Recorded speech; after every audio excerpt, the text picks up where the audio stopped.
and I said to you, I want you to start off by saying, when I go into someone's house, this is how I talk it.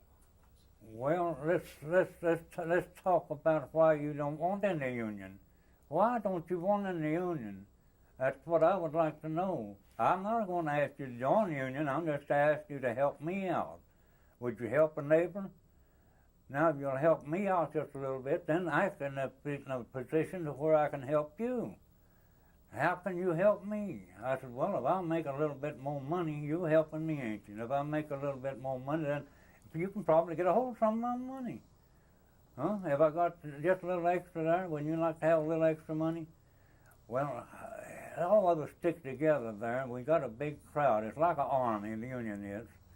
And we get out there, we got something to fight with. The union's got something to fight with. We got enough back in there. Ammunition's what we want, and tongue is the best ammunition in the world, if you do use it right now. But you got to use it right. You got to use that tongue exactly right, always right.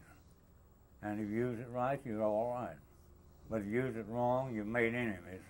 And so I'm going in there and talk to them people about more money. For you and me, that's what I'm going to talk about. How am I going to get more money? You're going to help me. Well, you're going in union with it. Don't you want more money for what you do? And if you want more work for less money, we've got that. Okay, hold it. Yeah. Wait. Gotta give the DEA boys something to do. Wait, tell me when. Yeah, I will. Talking about surveillance, were there spies in the plant when you were trying to organize? Well, they was what you call spies. They was people that was ratting on us. And when I guess that's the reason why they thought I was the black sheep. Let's call it the black sheep down there. I guess that's the reason why they called it the black sheep. I guess they had quite a few that didn't like me. Well, I couldn't help because they didn't like me. That's the way I was born. But if you got people that don't like you, they're going to try to knock you some way. So a friend or an enemy, either one, don't never try to explain to an enemy. A friend understands. An enemy wouldn't believe you on oath. Don't never do it. So a friend understands you, but an enemy does not understand. He wouldn't believe you. And that's the reason why you had rats on the job. You got somebody that'll pike on you, and don't matter what it is, they're jealous of you. Now, we know that the NRA, when the NRA came in, and you got 8 hours instead of 11 or 12 hours, and you got more money, it also said you had the right to form a union. How did the straw bosses and the employers feel about your forming a union? Well, they... started... You remember, you need to mention the straw bosses and the They bosses. had their own ideas. No, start off. Yeah. Straw bosses and the... They had their own ideas about what they liked about the NRA.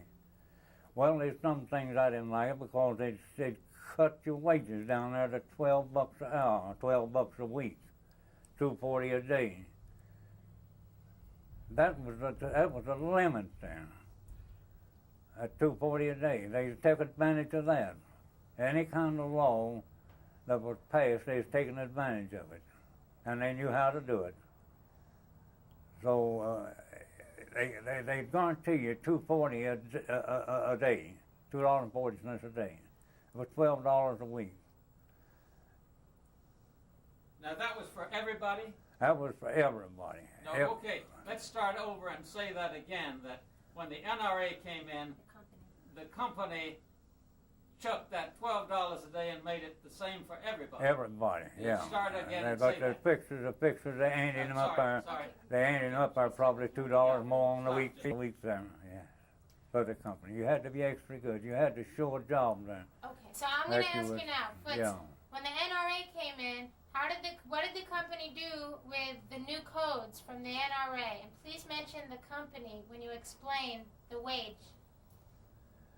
Well, on that NRA, they come along there and found it unconstitutional. I don't know why they found it unconstitutional. That was 2 years later.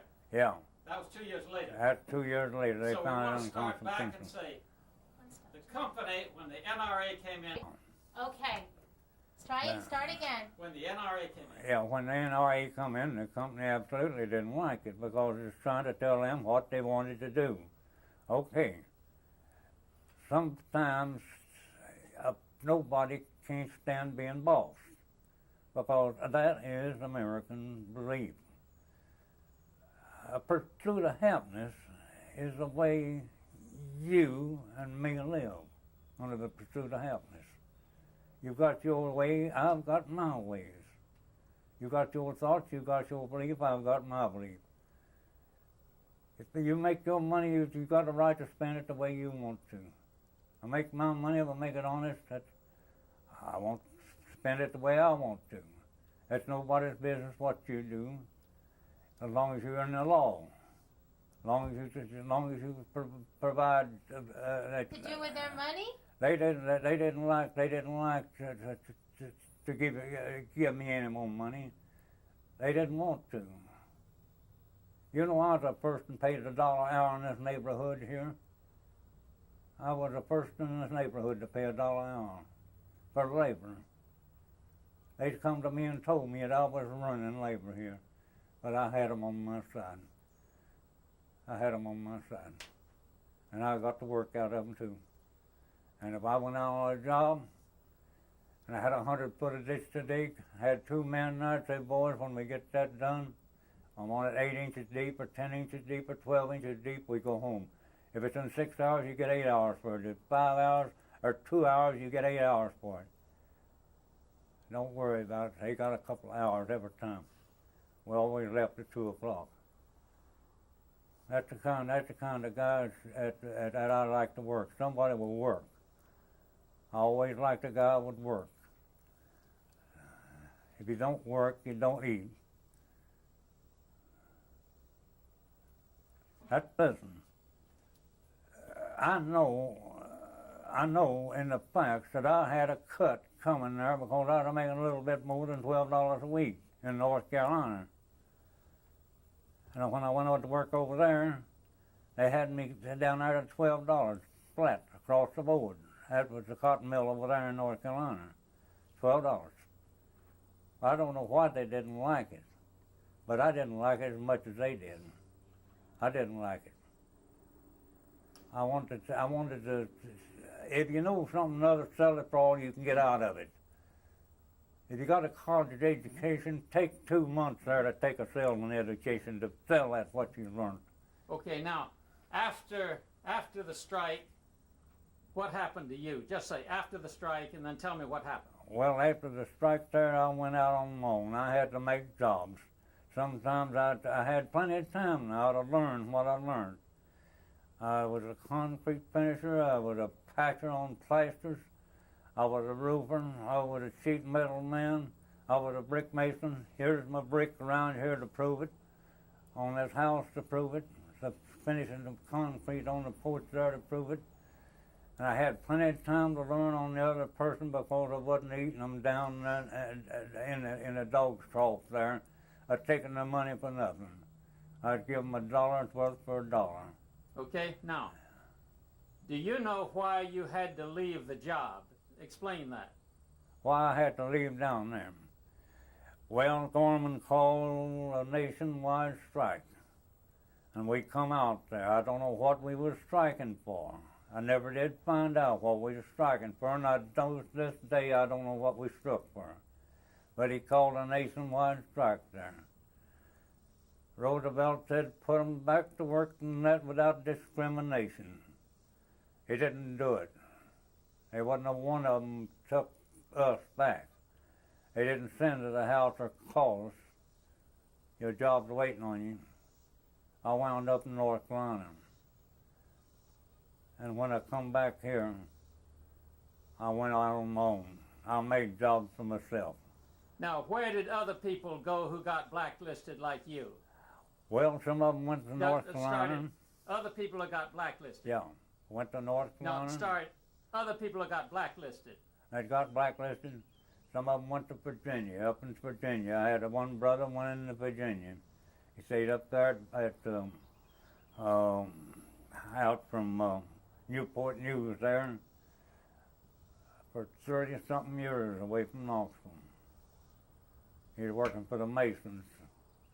He was looking after hospitals. Every veteran was in the Mason had to go to the hospital. He seen whether that there bar. Okay, I'm going to get you to, that's very important for us, so I want you to go back now and saying, after the strike, all these people that got blacklisted went, and then tell me the different places they went. Don't go into detail about what happened, Well, but just the place. some of them went to work for the TVA. No, sorry. After the strike. After the strike. After the nationwide strike. They went to work, some of them, for the TVA. No, we won't say after the nationwide strike. Lots of people got blacklisted, and then tell what happened to them. Yeah, well, they had. No, after the strike. After the strike, they had to get out of town someplace where they wasn't known before they could get a job. After the strike. Now, I got out of town. Sometimes I was over in Virginia. I was over in North Carolina. I was up around Jewel Ridge, Virginia. I was on the road trying to sell some stuff. I give it that color your hair, color your eyes, color your hair like flash color, and take them out of the cast and set them up flash like, just like this for a living. I worked for a picture company, enlarging pictures. That's what I was doing. What did other people do? Well, some of them went to work just anything they get their hands on, anything they could do. Where did they go? Some of them went to Georgia, and some of them. I know some of them went down to Canton, Georgia, down there, and they couldn't find work there in Canton on account of some of the cotton mill people there heard about them. And they was blacklisted out. I went to, I don't know how many places. They call you Foots. Yeah, they call me Foots. And I go, I'll turn around and walk out. I know what they was going to shoot at me. But I got gone. I didn't want to listen to it. But now, we've been told that Southern cotton mill people won't organize. They won't stick together. What do you say about that? Oh, if you convince them, just convince them. No, sorry, you can't say them. You said just convince Southern cotton mill workers. That I don't believe. I believe they'll stick together. No, sorry. Yeah. We don't know who they is. Yeah. You see. So but they say the Southern cotton mill workers won't stick. Well, I'll say they will. I'll say they will stick. They've got to stick if they get anything out of it, and that's the reason why they will stick. They've learned through it. They learn it every day. People's learning every day. They getting wiser. They getting to find out there that you can go in some of the places now and see what kind of prices they got. They got triples and doubles there. I know I can see it jumping every time I turn around. I can see the prices jump, and they know how to do it too. Now, could you tell us about the attitude of the newspapers and the other people in Knoxville towards the strike and the textile workers? Well, the newspapers is a good thing. I like the newspapers. You get a lot of opinions out of the newspapers. Sometimes you can read a letter to the editor and make a lot of sense there. Some of them that I can read some of them and I get a laugh out of it. Telling me about so and so and telling you about so and so. They got as much sense as a blind monkey at a horse race. You don't know whether he's running or banking up or trying to hang on his tail. But the newspaper is a good thing. Now, could you talk about Roosevelt? Well, I can't say too much about Roosevelt the first 4 years in there. He tried. He's working on 30s. He tried. He's done his best. But the theory don't work. The last 4, 6, 8 years he was in there. In the last 6 years, he was a sick man. Stalin over there took the country over there. He took the whole country. He took Europe. Whatever Stalin wanted, he got. We've been drawn into war after war by England. Mr. Churchill got us into that, said, no, they know nothing up there where that ships are going, where them turrets are going. Ain't got them. They blowed out of the water over there. They blowed out of the water. Now, but I he want was to talk sick. about, I want to talk about the end of the strike. Gorman called off the end of the strike and called it a great victory. What do you say to that? He lost everything there was. Okay, just say Gorman lost. Gorman lost everything. Everything that we fought for, he lost it right there by calling that strike. He had no business calling that strike because we was working there smoothly along and increasing. Every day we lived, we was increasing the membership there. We was taking them in. And the first thing you know, we'd have been 100% down there. Well, we stopped off and he called it about 80%. We had about 80%. Could you have continued? Could people afford to eat? Well, yes. Down there, they was man and wife working. One of them died last week. Both of them working down there. Beecher Croft, Cass Walker, one of the big grocermen, his sister died last week. She worked down there, Sally and him. But they had a big farm down there at below Tellico Plains, or this side of Tellico Plains. And they moved down there after that strike. They had to go back to the farm. Now, the Gorman called off the strike on the 21st, and people said he called it a great victory, and yet people got blacklisted. How did you feel cheated? Well, yes, I was cheated there. I was cheated. Awful bad cheated. Because the little guy sitting up there are drawing big wages, are telling us to come out on a strike, to lose our jobs, and us had a family. He was still drawing his big fat check, and us out there trying to fight, trying to organize. And he was still drawing. Now, back to the strike just a minute. Did you have any people from away who came in and helped you organize? Well, yes, we had people to come in and help us out. They come in there and helped us out. But they were strangers in town. They couldn't help too much, but they helped what they could. We got a lot of sympathy, we did. But sympathy didn't put no bread on the table. It don't never put anything in the kid's mouth, so sympathy don't. Now, I understand that in a lot of places in Tennessee, the organizers got beat up, and there was a lot of intimidation. Could you talk about that? Well, I went over in Appalachia, Virginia, and they was trying to organize up there.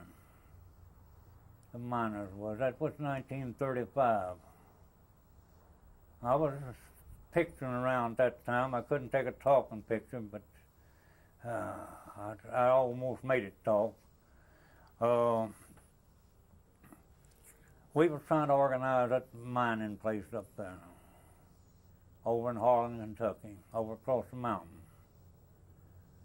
Well, they finally organized.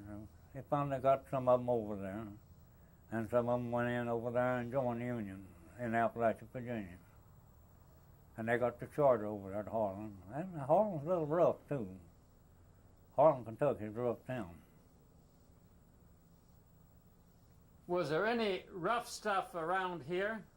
Well, yes, a little bit, not too much. It's just a little bit.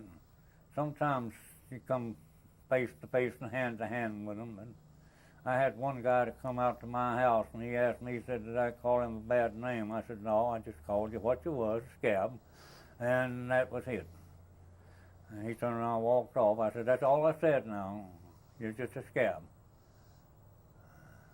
I didn't put no great big long name to it. What But about clubs and guns? Well, we had one law down there that I worked for him. He was the first person I ever worked for, and a constable. He was constable. I took him up and down to colored people down there. We call them colored folks back then. They want to be called black people now. And we had some good friends in colored neighborhood down there, and I got him elected. And that's one of the first guys went inside there to guard Cherokee Cotton Mill. Okay. Talk about Lucille Thornburg. Lucille Thornburg is one of the finest persons I ever seen to work with. One of the best. She knows what she's doing, and she's been in there where she's had experience, and she knows exactly what the people thinks about, because she gets variety. She knows how to question anybody to find out what they feel and how they feel about a question or what they're doing. Good. All right. Now, we know that after you got on the picket line 2 or 3 days, they got an injunction out. Could you talk about that injunction? Well, that injunction was there. It was unconstitutional, and we proved it was unconstitutional there. We was crowding a little bit. They cut us down there on line. We didn't have as many people as we did to start with, because everybody was interested to come out on a strike to be on the picket line. And it was a little hard place there to get them right back, 3 or 4 on the picket line. That made it hard. But when you cut maybe 75 or 100 over the picket line there and cut them down that low, then they get lonesome. They get worried. And that's what the company wanted. The company you work for, that's what they want. They How want did you to think worry. How do you think they got that injunction? Well, you know, sometimes politics goes a long ways.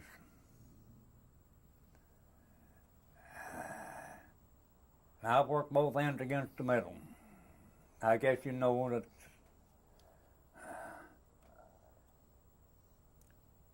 don't never believe a politician, because he's lying to you to start with. Okay. All right. If he can't lie, he can't make it go. He's going to promise you everything in the world, and he's making promises there you know he's lying about, because it takes a whole bunch of them down there to pass the law. Now they tried this here milk business in Tennessee, and this whiskey business for years and years. About that. The what? The company got a bunch of their guards deputized during the strike. Well, they didn't get but about 5 of them deputized. There was 5 of them. Start again and say who got deputized. Well, you didn't know who they was. They didn't know who they was. I'm sorry, let's start again. Yeah, well, that's what I'm talking about. Okay, let's You start did- again. you- I'm sorry, yeah. I have to interrupt you. Now, about the deputizing. On the deputizing, I couldn't name them. I wouldn't know who to name, because they kept it under the shirt. What connection did you people have with this, what was happening at Alcoa and what did happen at Alcoa? In Alcoa over there, well, we didn't have too much going over there. I was steered over there at Alcoa on that north plant. I was field steered.